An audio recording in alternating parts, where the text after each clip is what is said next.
Hello again, and welcome to this segment of the World of Book Reviews. My guest this evening is Mr. Jack Roth. Jack, nice to have you back. Thank you. And we're going to be talking about Jack's new book, 27 Seconds. It's a wonderful book. I love that I get the opportunity to read all of these books before I actually have the authors on. And someone said to me the other day, well, what do you do when you get a book that you don't like? You know, what do you say to the author when they're on your show? Well, they don't get to come on the show because I'm not going to be negative. I'm only going to talk about books that I like. I'm not going to talk about books I don't like and hurt people's feelings. So, well, I'm glad I made it. you made the cut, all right? Yeah. This is 27 Seconds, and it's a fabulous self-help book.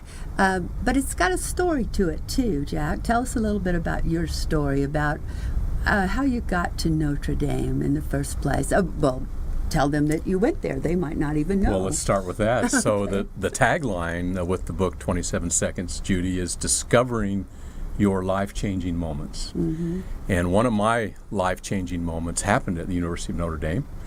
I was age 54. And this was about 3 or 4 years ago, so I'm telling my age, I guess. I'm throwing it out there.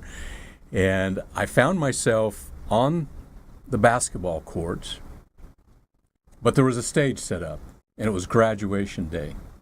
And I was about to walk across that stage and get my diploma, a master's degree in nonprofit administration. And I looked up at the Jumbotron in the top of the basketball arena, and I saw my picture posted up there because I'm the next one to go That's across the exciting, stage. isn't That it? was so exciting. Yeah. And at that moment, Judy, I just had this overwhelming feeling that this walk across the stage is about to change my life. Well, it took 27 seconds to get across the stage, and it did change my life forever. That degree has helped me now move forward in promoting the nonprofit foundation, the School of Life, that my wife and I started. And so you asked about how did I end up at Notre Dame? Yeah. Well, a couple of things with that. First of all, I was inspired to go to Notre Dame from several years ago watching a movie called Rudy. And many of those watching right now may have seen that movie, Rudy. And Rudy Ruettiger, as you know or may not know, but he went to Notre Dame as well. And he was on the football team, but only the practice squad. And he got to play in his last game for just 27 seconds. And that changed his life forever, too. And so I just had this yearning to want to go to Notre Dame. And so our foundation, when we'd started it, I was doing a little bit of speaking about it. And I got invited out to speak at the University of Notre Dame. Oh, my goodness. And that I was would be quite so an honor. excited, Yeah. yes. And it was for the Play Like a Champion Today Foundation, which is part of the campus and the organization there. And I can remember pulling up on the campus that day. It was the first time I'd ever stepped foot on it. And I literally felt what many people call the spirit of Notre Dame. And I had to pinch myself. I couldn't believe I was there. And so I spent that weekend. I did the conference. I spoke. And I found out about this program for nonprofit administration. And I got chills. I knew I needed to get into this program, whatever it took to do that. Yes. And I did. And you did. And I did. And a lot of good things have come from it as Yes. well. Now, you are a physical therapist, but you Yeah. also used to coach girls basketball. I did. And it's kind of a unique path. So in physical therapy, I worked primarily and still do in nursing homes, working with the elderly. But at the same time, I've been coaching girls basketball, high school, middle school, that age of young people. So I've been working with both ends of the life spectrum. And that's what inspired me to put together my first book, Learn to School Your Toughest Opponent, which is our curriculum now for our foundation that we work with at-risk students. And so it's kind of a unique couple of career paths, Yes. but it's brought me, I think, to my ultimate life mission, which is running the foundation. And with this book, trying to help other people find their 27 seconds in life. What's your mission in life? But the best thing then is not only finding it, but Judy, then using it to go lift the lives of other people. That is the key to the whole thing. Do we all have that 27 seconds? We do. We do?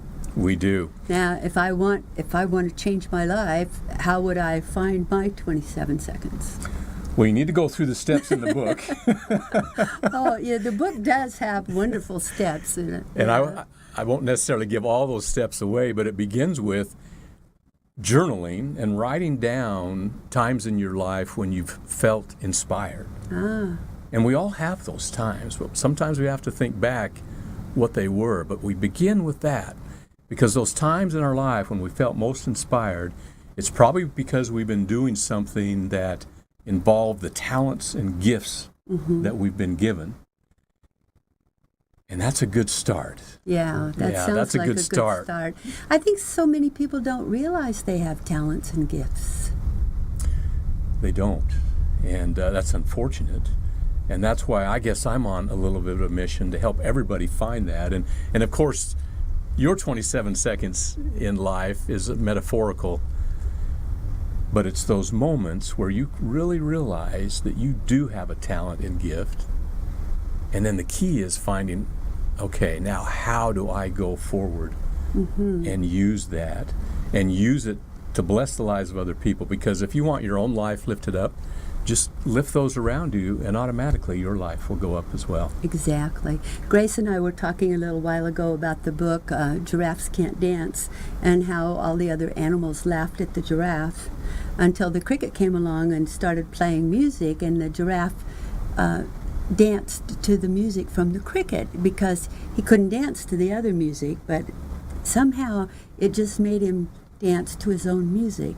And Yeah. Grace was saying that the lesson from that little book was that we all need to learn to dance to our own music, and it may be different than everybody else's music. You know, you are exactly right, and that's part of what we find with these high school students we work with of our foundation.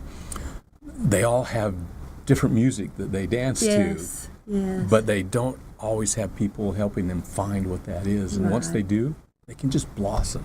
I know, Yeah. I know. And I've had the good fortune to work with Jack on a couple of events, and he really is a dynamic speaker, and he really sincerely cares about the people that he works with in his life. And I know that when you were writing this book, you were caring about the people who are going to read it, and knowing that it is going to make a difference in their lives.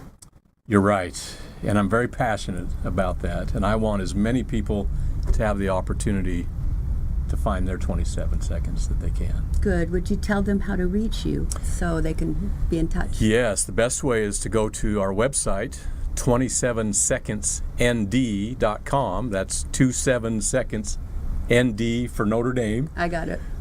.com, and all of my contact information is there, and it'll also tell you about how you can bring me to an event or a group to speak and give people the opportunity to learn more about this. Yeah, and with that voice of yours, you sound like a radio announcer. You have all these people wanting to hear your voice, right? Well, thank you. I've done a few radio spots, so yeah. Yeah, thank you for being with us tonight. Thank you. And once again, thank you to SkyVistaConsulting.com, VE36Photography.com, and SkinFitnessLV.com, our sponsors. Without them, we wouldn't be here. So thank you to our sponsors, thank you to our guest, and we'll see you in the next segment.